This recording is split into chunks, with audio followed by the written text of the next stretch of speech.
Good morning. Good morning. I'm Bridget. And I'm Wendy. And this is Flickin' Beans. Today, we are talking Ghost World. Ghost. 2001. Yeah.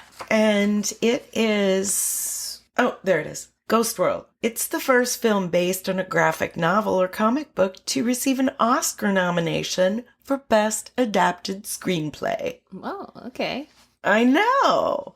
I would think that there'd be more. Did I watch the wrong movie? What'd you watch? Well, it was 2001 too, but I don't know what kind of graphic novel that movie would be. It was Thora Birch and Scarlett Johansson. Okay, yeah, I watched the right. Well, I'd like to see some of the images, but I could see it, especially in the way they were kind of framing each shot, but adapted, so sure, yeah. They did make some slight changes. Like I think Scarlett Johansson's character, Rebecca, was downplayed a little. I think she had a much bigger role in the comic book. Yeah, this is definitely more focused on the Enid character, which is Thora Birch. Enid. Enid. Ned.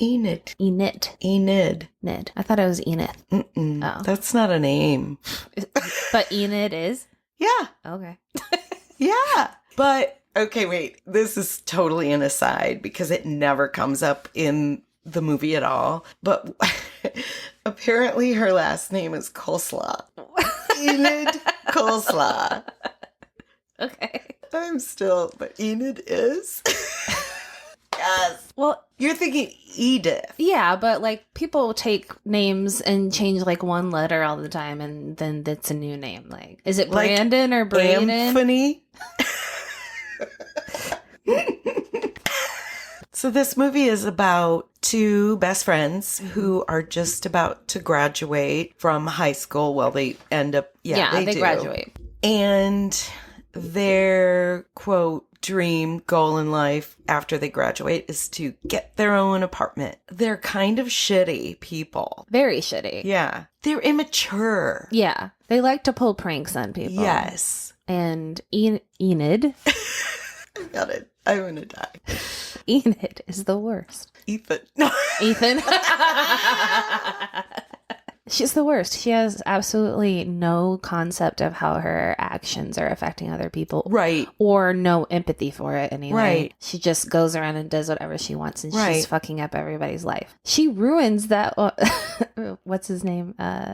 Seymour? Seymour. She basically ruins his life. I don't know. I mean, he says it was for the best afterwards, but he loses his job, he loses his girlfriend, and then she just dumps him. Ghosts him, basically. Literally ghosts him. Yeah. Why is this movie called Ghost World 2? Because the old man that's sitting on a bench waiting for the bus, and they say, "Guy, this bus hasn't run for 2 years." Even on the back of the bench, it says not in service. Enid starts to kind of get disillusioned with life. She really doesn't want to move into the apartment anymore. She has a hard time finding and keeping a job. One of the constants is that this man is always sitting there. She talks to him a few times. She says, the bus isn't coming. And he says, "You have no idea what you're talking about." So my thought is that the bus is the afterlife. Yeah. And whether or not she's actually dead, she sits on that bench waiting for that same bus. She needs a whole different life, a whole different world, in her opinion. Mm-hmm. So she's going to go into the unknown. It's a metaphor, I'm sure. Yeah. Even the man is going into the unknown, which is probably death for him. She's going into the unknown on a bus, which could just mean a different city. Yeah, she just needs to just get away, whatever that means. It could mean that she committed suicide, but the jury's out on that one. Yeah. It's up to you to speculate what the bus symbolizes, but that's the ghost world, I think, the general consensus. Mm-hmm. So it makes you wonder if she killed herself. She is kind of a terrible person, but not in a lot of ways. She's normal in a lot of ways. Yeah, we all know an Enid. Yeah. We know that teenager type of person. But yeah, I have to tell you, I did not like this movie. Well, it was so boring, and it was just Enid being a dick for 2 hours and no repercussions on her end. And then she just gets on a bus. Yeah. Fucking little bitch. I don't like her. Yeah. And I don't think she was getting on that bus to be a bitch. I think she realized that she was a bitch. She was trying to like take herself away from other people too. I think she does say something at the end about her like messing up everyone's life that loves her, which is true. But it's like, well, at least to the viewer and to me, it's so blatantly obvious how she's doing it, but maybe it's not to her. No, sometimes you have to be called out on your behavior to realize that it's inappropriate. Yeah. Okay, so the real crux of the story is that the girls are in a cafe looking at the dating part of the classifieds? The personal ads. Personal ads. And they find one that seems intriguing that sounds like just a loser. And he's saying, I met you. He's describing all of it. And they pull the prank of calling him and saying, meet me. I'm that blonde woman in the red dress or whatever. And then they just sit and laugh at him as he sits at the counter waiting for hours, drinking a milkshake. And yeah, he's pathetic. But Enid and her music, I love the Indian pop music. And I think she said it was from the 50s and 60s. It's so catchy. Jaan pehchan ho, jeena aasan ho. Jaan pehchan ho, jeena aasan ho. I love it. Yeah. Her love of records leads her, they follow Seymour home to see where he lives because, quote, he's so pathetic. They're just mean. Yeah, mean girls. But she's intrigued by his records. He's doing a yard sale with his roommate. Tons of records. And a weasel with a snake wrapped around it, but that's not for sale. Yeah. So she becomes intrigued a little with Seymour. A little? Well, yeah. She kind of becomes obsessed with him. Yeah, you're right. She's calling him all the time. She's ditching Rebecca on plans they had to go hang out with Seymour. You don't think she really likes him? Oh, she does. Yeah. But it's not just like little. It's like instantly like she's stalking him almost. Oh, I don't know. I think they're just really good friends pretty quickly. When she quote unquote seduces him. Yeah. What do you think her mindset was at that time? Because was she attracted to him, or was this something within her that just is trying to prove something, or? Yeah, I think it's a couple things. I think she was upset and looking for comfort, one. And two, I think it was sort of a power move over the new woman, Dana, or whatever. Correct. Because she's jealous. I don't know if she was always attracted to Seymour that way, or if it was just a fascination. But it obviously, has these feelings of jealousy, and so she must think it must have turned romantic at some point. Well, I'm going to say that the closer you get to someone, the more attractive they are. Sure, that's true. Yes. First impression might not be the same later. You just start to have feelings for the person. No, I mean, we've talked about that before, no matter what they look like. Yeah. Yeah. So it evolved into that. And yeah, I feel like this movie could have, or maybe it couldn't, but could have been made without them going that far. Like, I don't know that it was necessary. And it was, I don't know, gross. Because he's like in his 40s probably in this, and she's freshly 18. Right. Yeah, just a baby. Yeah. Steve Buscemi was so uncomfortable, and as Seymour, like he had to change his clothes right away. Yeah, that makes sense. Yeah. He feels uncomfortable in the movie, and he's it works. Meant to be. Yeah. He's awkward. Well, and it is weird to, be this single older guy, and all of a sudden this cute 18-year-old is coming over to my house all the time, Right. flirting with me, you know, like she's giving off that kind of energy. Right. And he's super wary of it. And he's like, oh, this isn't quite right. Right. It is a good question. How could you know someone so young? Yeah. Be friends with someone so young. That's what his girlfriend said. Mm-hmm. I mean, kudos to him for getting a girlfriend. That's the original woman from the ad. Yes. And that's kind of a cool angle. But when he finds out that they tricked him, that's sad. Mm-hmm. I think that they really did develop feelings for one another. Yes. And you're right. A power move, but I think after that she feels like garbage for doing that. Maybe she is starting to realize that she's a terrible person and wants to change that. It could be why she separates from Rebecca, just kind of, you know, hardly spending any time with her when they used to spend every minute together. And that's kind of a thing that would actually happen after high school. You know, sometimes it happens after junior high. Mm-hmm. It happens. It happens. Yeah. And sometimes it's just a matter of, you know, you have this new person and you just have less time for other people. Right. And sometimes you get lost in that new relationship and you not forget your friends, but don't prioritize them as much. Right. And that's or not everybody that you're friends with in high school is meant to be a lifelong friend. Right. So. And Rebecca actually is the one that's doing it. Yeah. She's got a job and she went ahead and got the apartment.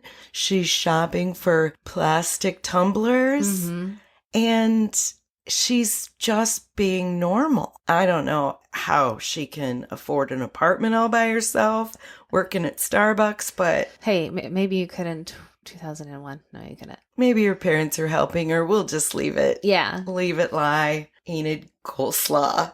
Oh, so you want to talk about the art and the coon chicken? Yeah.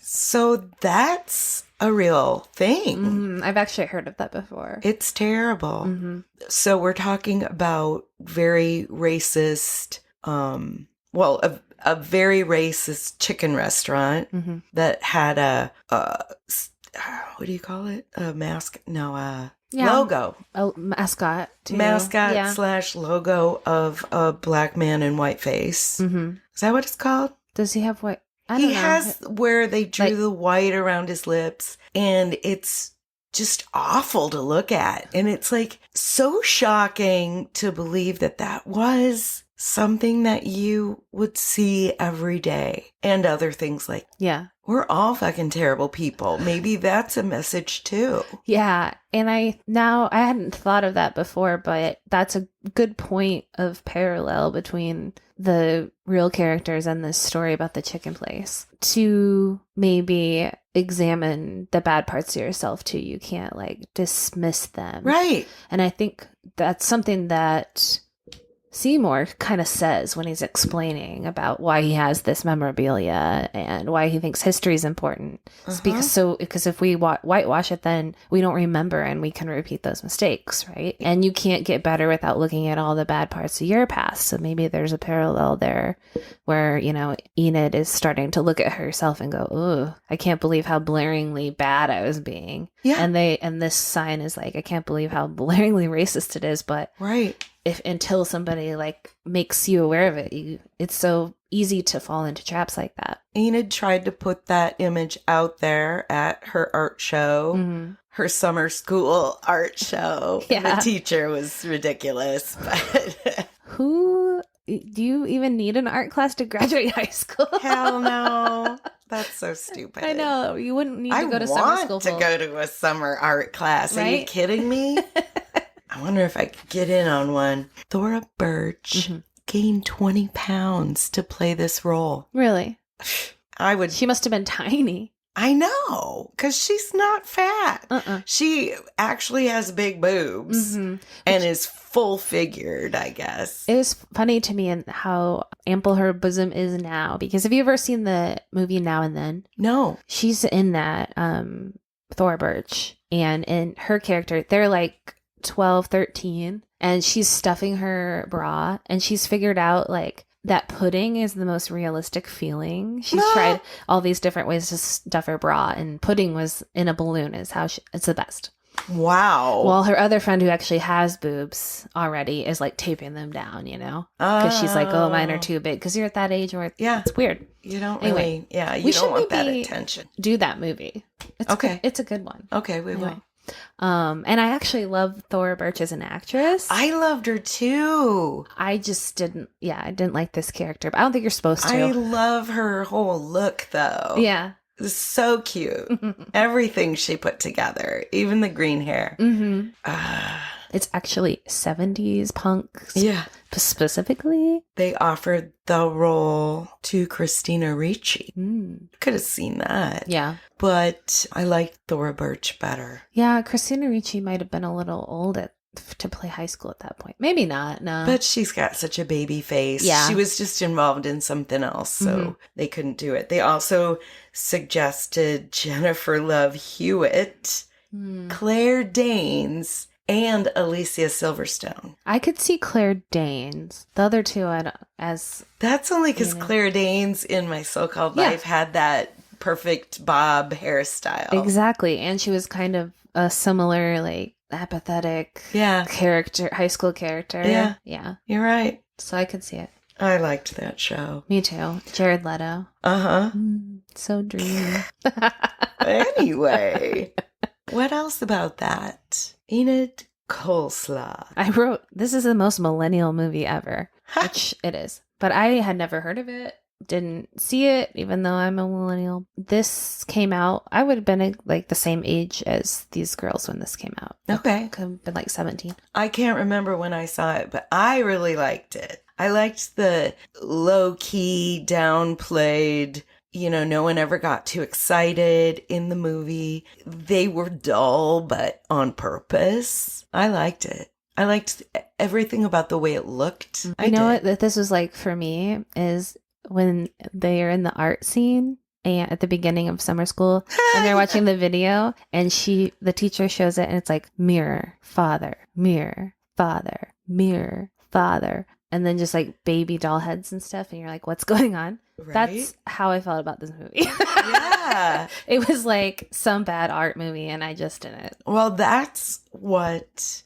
art can be. Yeah. And I saw a performance art piece, Guess soap, glycerin, so that's kind of clear. A glycerin soap with a little Jesus inside. And it was the person washing their hands over and over and over until they got to the Jesus. Okay. I always thought Billy should do one where he's wrapping yarn. He does the best center pull balls.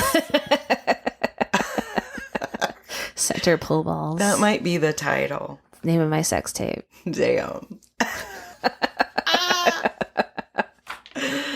Anywho. We did it, I think. Did we do it? Yeah. We flicked some beans. Okay, love you. Bye. Bye. जान पहचान हो जीना आसान हो जान पहचान हो जीना आसान हो